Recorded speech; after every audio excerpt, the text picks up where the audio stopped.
Blog Talk Radio.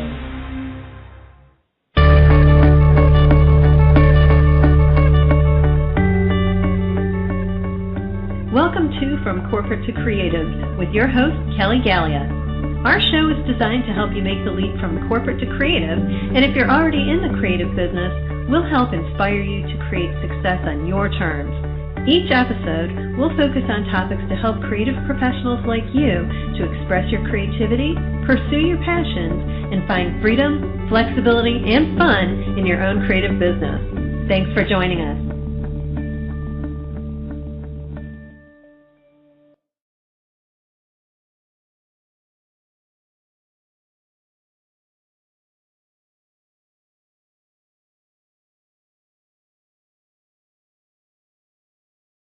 Hello and welcome everyone. This is your host Kelly Gallia, and we are here for a very exciting episode.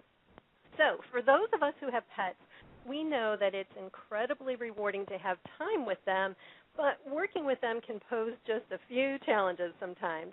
And our guest today is going to help us prepare our areas, our dogs, and ourselves to make sure that our work environment works for us and our canine companions. So I am just happy as a wiggly little puppy today to have with us on the show our own trainer and my dear friend, Lorena Patti. And let me tell you a little bit about Lorena before we get started. She is a fellow former corporate hostage who was actually a software developer and engineer for over 10 years before taking the leap to fulfill her passion, which was working with dogs. And Lorena now owns Wagger's Doggy Daycare and Training, and she's been a successful canine behavior specialist in Orlando for over 7 years now. And let me tell you, she has a very special gift and a natural ability, and I am just thrilled to see her getting out here and getting out there in the world in such a big way. Lorena was hand-selected by Victoria Stilwell, who's host of Animal Planet's It's Me or the Dog. She was hand-selected to join Victoria's Positively Dog Training, a global team of world-class positive reinforcement dog trainers. And she is also accredited by the Certification Council for Professional Dog Trainers, as well as a professional member of the Association of Pet Dog Trainers and of the Florida Association for Behavior Analysis. So this is really good stuff you're getting today. Lorena is an American Kennel Club approved Canine Good Citizen /Star Puppy Evaluator and a facilitator for Doggone Safe Be a Tree program, which is teaching dog safety and bite prevention to school children. Lorena has worked with dogs of all ages, from puppies to senior canine citizens, and she's helped their owners with everything from basic good manners training and to fear and aggression issues. She has seen it all. Now, you must know Lorena is a staunch supporter of dog-friendly training. It's so refreshing. And using positive reinforcement. So go ahead, get some treats ready for both you and your pooch, and join me in welcoming Lorena to our show. Hi, Lorena. Thanks for being here today. Hi, Kelly. It is wonderful. What a treat to be here.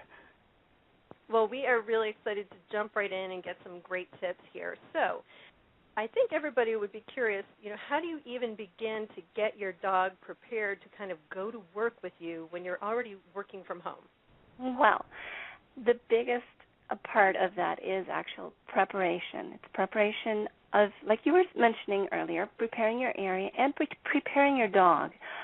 Because at this point, when you're working from home, you're going to be concentrating on your business. You're going to be doing your thing. And if your dog is used to basically playing with you and soliciting your attention and that kind of a thing, it's going to be a bit distracting while you're trying to run your business. So if your dog isn't already able to just kind of chill right next to you and relax and do his or her own thing, it's important to start getting them used to doing just that. So it's almost like you have to train your dog to essentially do nothing. And it's something that is really something that's good for them to learn how to do. It calms them down. It provides you with a companionship that just benefits you to no end when it comes to working. And it also makes sure that you're not distracted and that your pup is happy while they're spending extra time with you. can you have maybe share some specific tips? Like I know, having worked with you to train Sadie, that we had certain places and certain kind of safe areas for her that were set up. Yes, and those are a very, very good way to start out with them.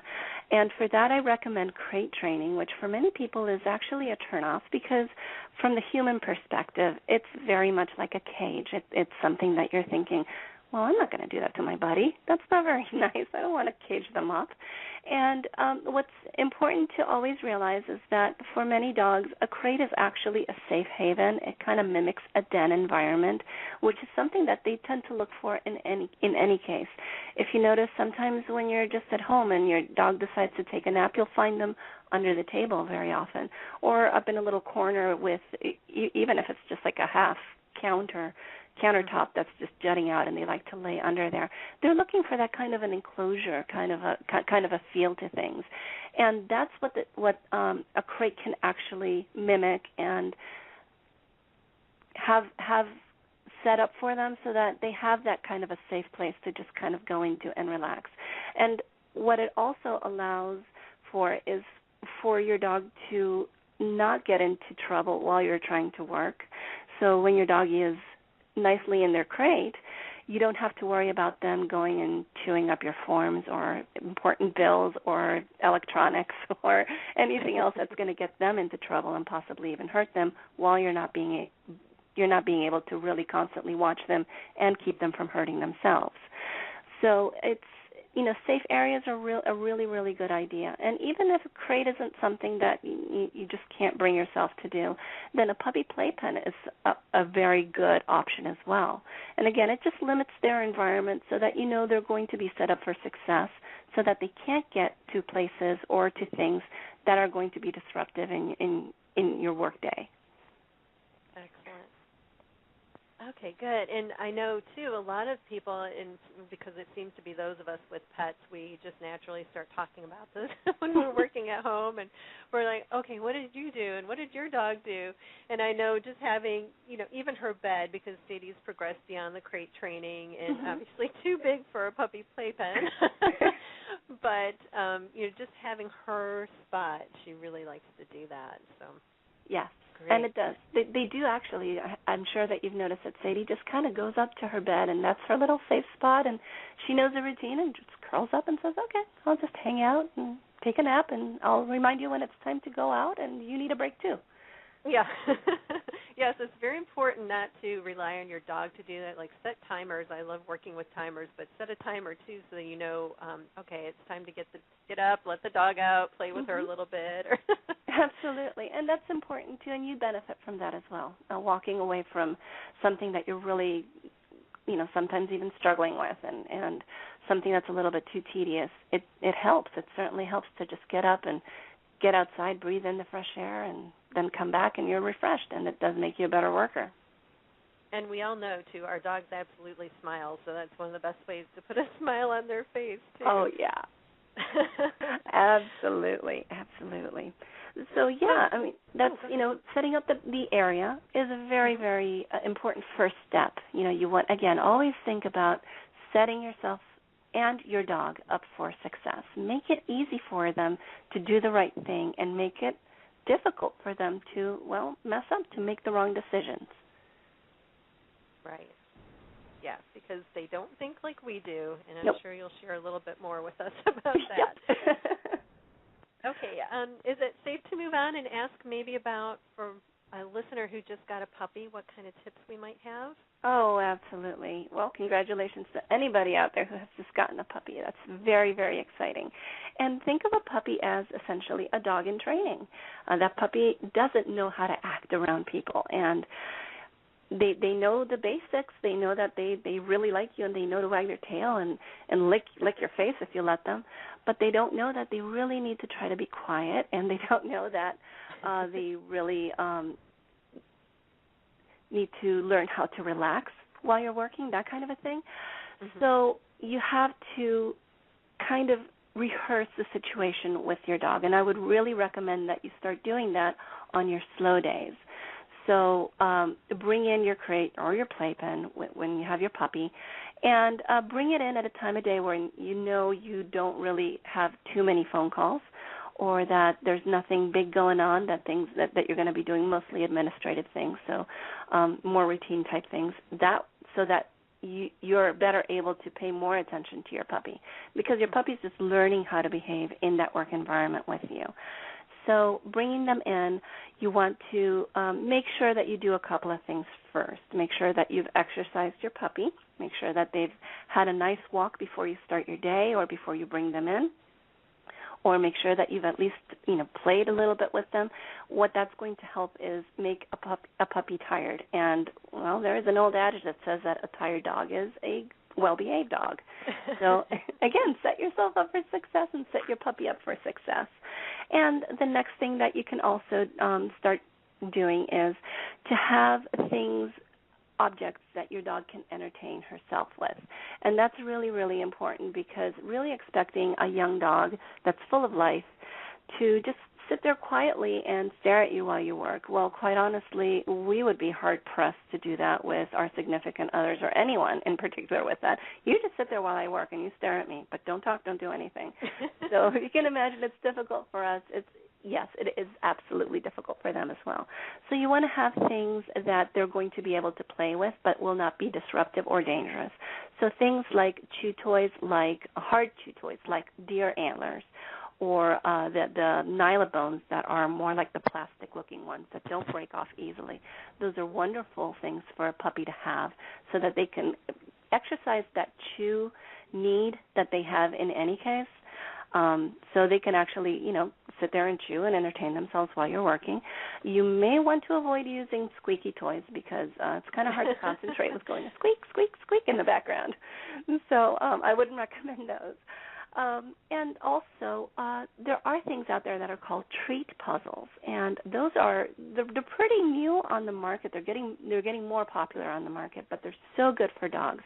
A very, very easy one that you can do is by simply using a Kong toy that you can buy at any of the pet stores. And these Kong toys have a big hole in one end and a smaller hole in the other.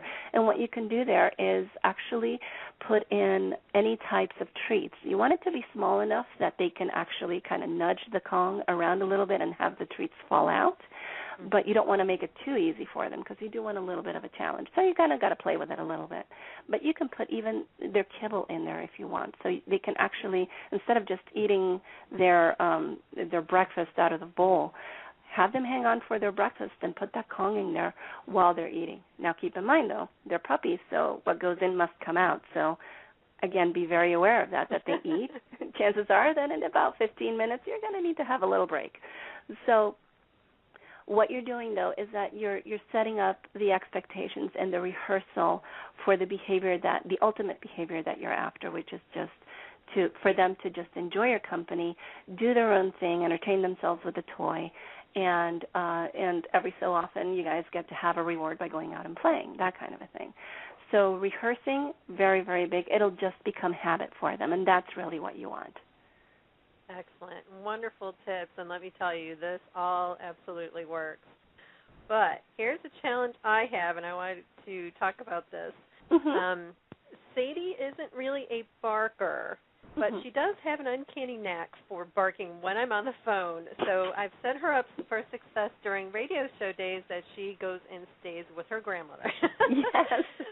But, what do you do if your dog really is a barker and you're trying to talk on the phone? What kind of things can we do to keep everybody happy?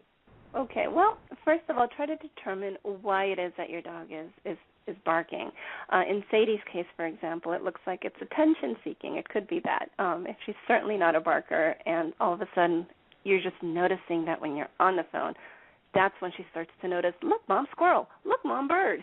And when normally she doesn't do that, then it's very possible that she's looking for attention at that point. So you want to actually teach her that it's much better to be quiet when you're on the phone, because really good things happen when she's quiet as you're talking, rather than barking and getting your attention in that manner.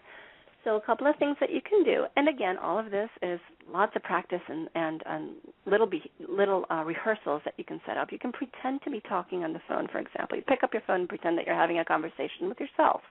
And when she starts to bark, absolutely do nothing. Don't even look in her direction. But as soon as she quiets down, you toss a little treat to her. You don't do anything else. You just toss a treat. Then she barks again. Ignore. Wait at least 30 seconds or so, and when she's quiet again, toss a treat. Something else that you can do is also teach her that when you're on the phone, she needs to, for example, give her something else to do. Teach her to lay down and stay, for example. And then as you're pretending to talk, count progressively higher numbers in your head, so you're extending the amount of time that she's laying down. And when you reach the count that you're aiming for, go ahead and reward that with treats. Reward that with something that she likes. And little by little, you're going to notice that she's going to be more likely to do that because she's learning that, when Mom's on the phone, something good's going to happen. But when I bark, she completely ignores me. But when I don't bark, hey, something good comes my way. That's going to make sure that she's going to want to keep repeating the behavior that you want, which is for her to be quiet. Wonderful. And then we can always learn something new. Yeah, absolutely. You know what? I learn something new every day, whether it's from my fellow trainers, which are absolutely wonderful, and from each and every single one of my clients. Nobody knows a dog better than a dog knows a dog. And I have to say that if I ever thought I knew everything about dogs, I need to get out of the business. One other thing that I did want to touch upon is also the management of the environment. If your dog tends to be a barker because, for example, at around 4 o'clock in this area, that's when the high school kids start coming back from walking home from the school bus. Well, she likes to let me know, hey, Mom, kids outside. So what I do is that I know this is going to happen at around 4 in the afternoon. I close the shades. Mm-hmm. That's okay. Make sure she's got something to chew on. And, again, I'm setting her up for success, especially if I have something going on, if I'm talking with a client or doing anything of the sort.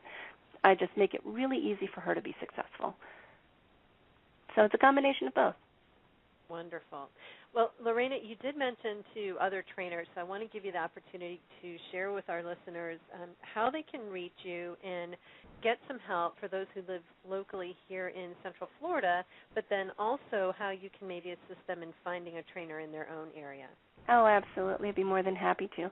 Well, here locally, my company's called Wagger's Doggy Daycare and Training, and you can reach me at Lorena, Lorena, at waggersdogtraining.com. That's also the website, waggersdogtraining.com. And my phone number is 407-924-4377. And across the country, there is a wonderful network that you mentioned when you were so kindly introducing me.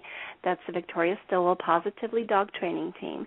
And you can go to Victoria's website, and that is www.positively.com.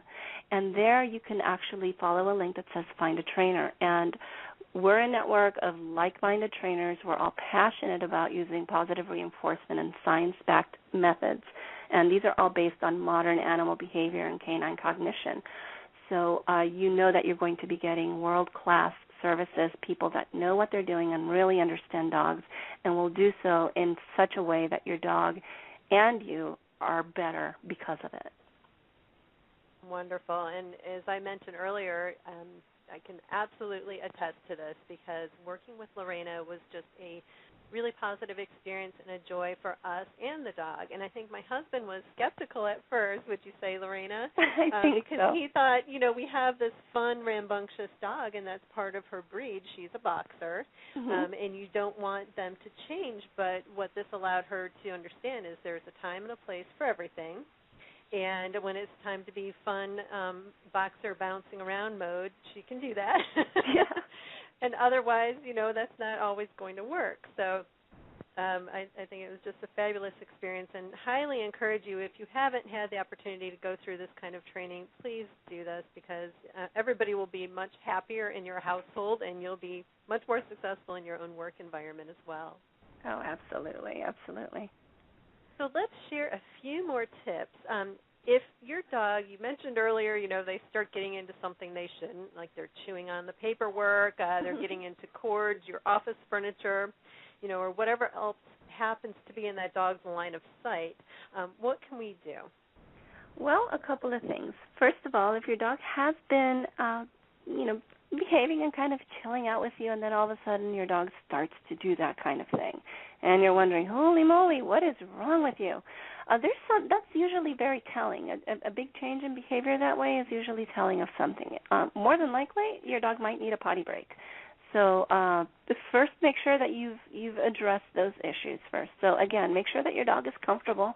Set them up for success. I can't say that enough. And then also, if it's just the behavior that they're just doing because, hey, I'm bored.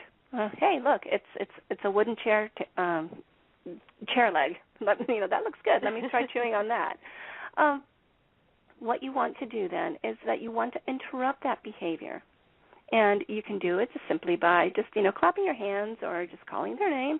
When they look up, you can say, good job, and grab one of their toys and make it enticing for them. If it's a chew toy, try to play keep away just for 30 seconds. I'm not talking about dedicating 5 minutes of your work time to this even.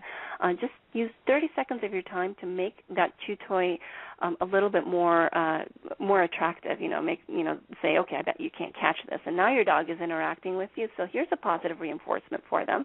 Mm-hmm. And it's a positive reinforcement because they're getting the attention that they want from you, but they're getting it while they're playing with the appropriate item. So you give them 30 seconds of your time, and sometimes even just holding the chew toy in one end and letting them gnaw on the other, that's enough of a bonding experience for many dogs that they're just happy. And then before you know it, they'll just grab the bone from you and say, okay, I got it from here, and then they'll settle down again.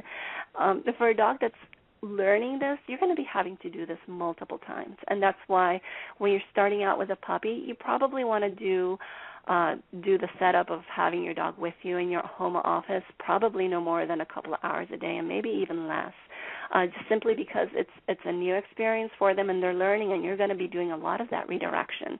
And you're going to want to be able to catch them in the act of doing the right thing so that you can reward that, so you can reinforce that correct behavior, that desired behavior, and your dog's going to want to keep doing it. So at first, very, very intense. But then as your dog keeps doing it and maturity also sets in a little bit, it gets easier. And it just, like I said, it just builds a habit, and that's what you want.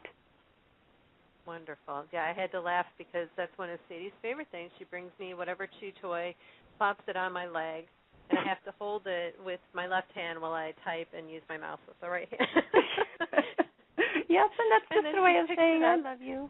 Yeah, that she picks it up and walks away and goes and lays down for a while. Yep, they just do that, and it's just for a few seconds. It's not like you're sitting there for 3 minutes. I mean, it's just, they just do that, and it's like, okay, I love you too. All right, give me my bone. I'm going to go lay down. Good. Well, I fortunately don't have this problem. I know that you don't either because you have a rather large dog. But if you have one of these cute little dogs that wants to sit on your lap while you work, is that okay? Well, it's okay if it works for you. And what I mean by that is this work arrangement that allows you to still be productive. And is your dog, when your dog is sitting on your lap, are you okay with it? And is your dog okay with it? And if everybody's happy with that arrangement, I really don't see an issue with it because, again, it's just a personal choice. It's not like you're spoiling your dog or anything like that. But at the same time, you do want to be able to have your dog be okay with you putting the dog down and saying, okay, now go chew over there, that kind of a thing, because right now I really need to concentrate or something like that. So you want to be able to have that option as well. So you want to be able to train for that as well. And it's all about making good things happen when your dog is on the ground paying attention to their bone instead of you. You want to make sure you reinforce that either by saying, what, a good puppy, or just tossing a little treat, or very calmly, just kind of petting them on the head if they like that. And just make sure that you want to make sure that your dog is flexible, because if you have a dog that likes to sit on your lap and you really, really enjoy that, and that's fine, but once in a while you're going to have to put your dog down, say, you're getting into a really deep phone conversation. at that point, if you put your dog down, you don't want your dog to start complaining about that and saying, hey, I'm down here.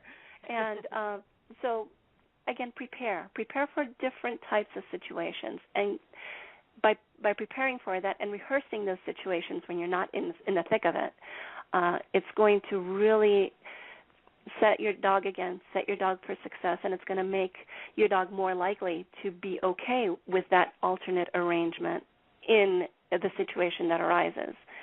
So again, just lots of practice. Think ahead. Let's see how we can. Let's practice these scenarios with my dog, so that way my dog isn't completely taken by surprise. Excellent. So let's talk about client visits, Mm-hmm. as you mentioned earlier. So for those of you who actually see clients or customers in your home office, is it okay to have your dog present, Lorena, if a client visits you at home? Well, that's going to depend on a couple of things. It's going to depend on the client, and it's going to depend on your dog.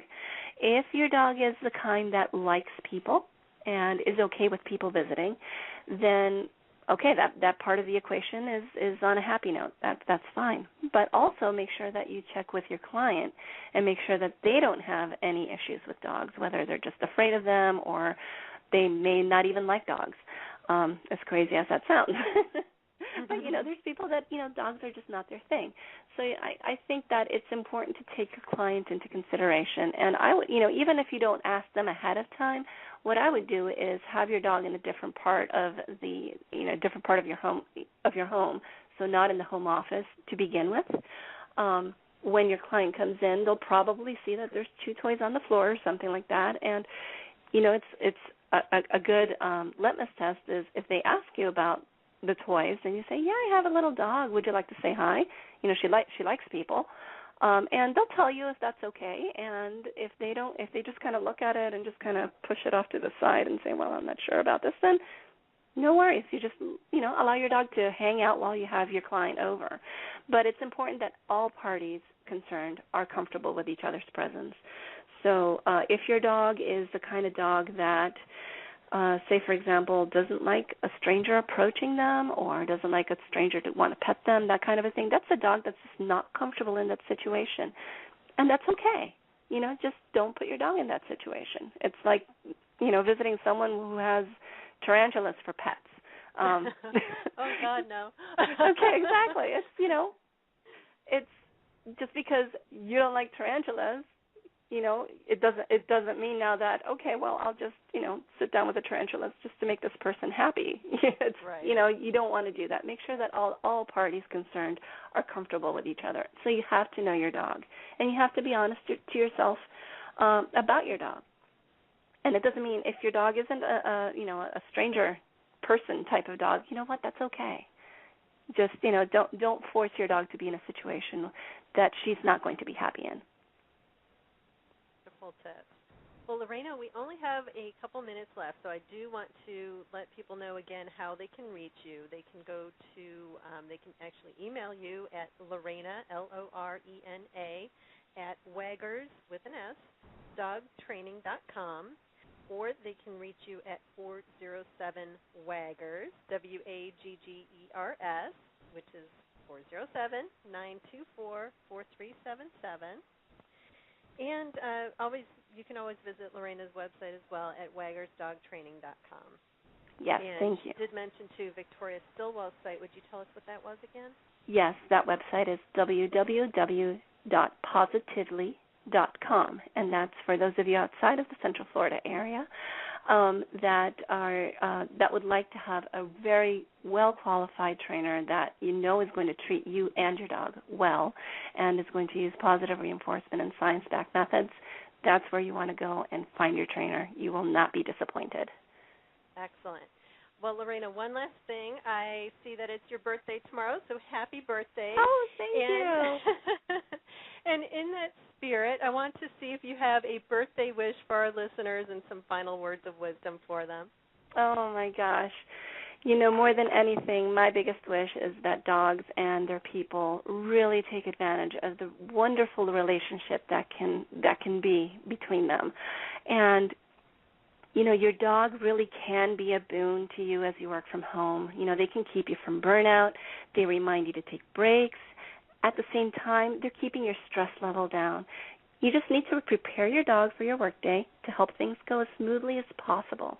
So always remember, set both yourself and your dog up for success, and it will be smooth sailing. Wonderful.